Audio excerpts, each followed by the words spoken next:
There's this artificial divide where we imagine that we're going to have tech and innovation jobs that are going to replace resource jobs, when what we really need to be talking about is resource innovation and making sure that we can export both our commodities but also export our leadership and innovation to the world.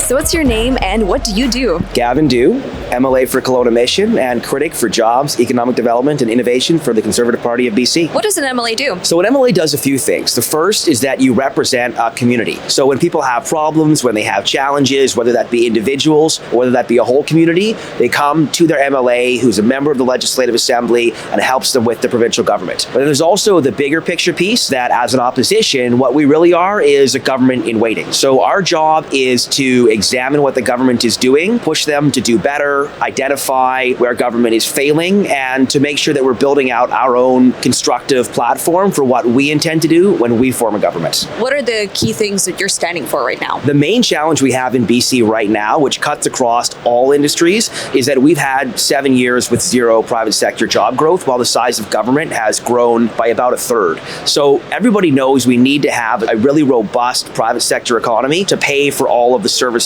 that we want and need from government. So the big push for us is making sure that we've got not only a policy change, but also a cultural change that drives much more private sector job creation and economic development all over the province. And what kind of private sector growth do we actually want here in BC? Well, I think we need growth everywhere, but we have to recognize that our economic foundation, our economic base in BC comes from our land base. It comes from resource development. The history of British Columbia is one of resource development. We've obviously built and grown and diversified our economy, and we have excellent people doing great things in tech and innovation, but our economic base is still actually the resource sector. So it's about making sure that we are growing our economy and growing our resource sector, but doing that in a way that is innovative, doing that in a way that is sustainable in terms of economic and reconciliation, and making sure that we can be proud to export both our commodities, but also export our leadership and innovation to the world. What does the future in mining, forestry, oil and gas for British Columbia actually look like? I think we're building a really great future for those sectors here.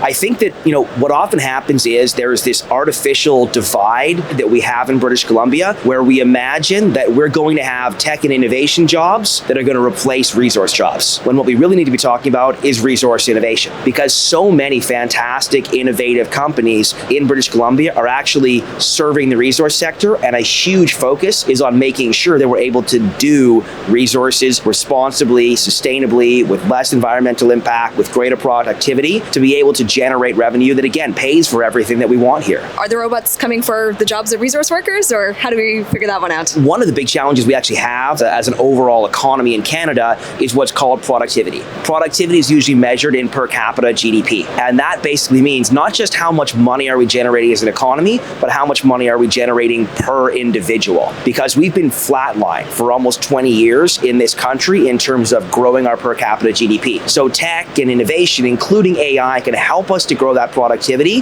which means we actually grow the economy, which is better for everyone. And it also means we grow the amount of money going around in our economy, which can support all the kinds of jobs that we want. So when it comes to AI just has to be done in a really responsible way. We do need to be aware that there are risks. There are going to be jobs that are displaced. That's what's called skills-biased job dislocation. So there are certain industries that are more exposed, or certain job types that are more exposed to disruption by technology. AI, as we currently think of it, is just the newest version of that. Right? We've always had disruption. We've always had change. We've always had that kind of shift happening in our economy. This is not a new phenomenon, but it's a fast-moving phenomenon, and we need to make sure that we understand what's happening, we understand who's affected, and we understand how to cushion the blow where those changes are hard. So we're doing skills retraining. We're addressing the kinds of challenges that happen where specific sectors are being impacted. We're addressing the kinds of opportunities where we need to make sure that people are able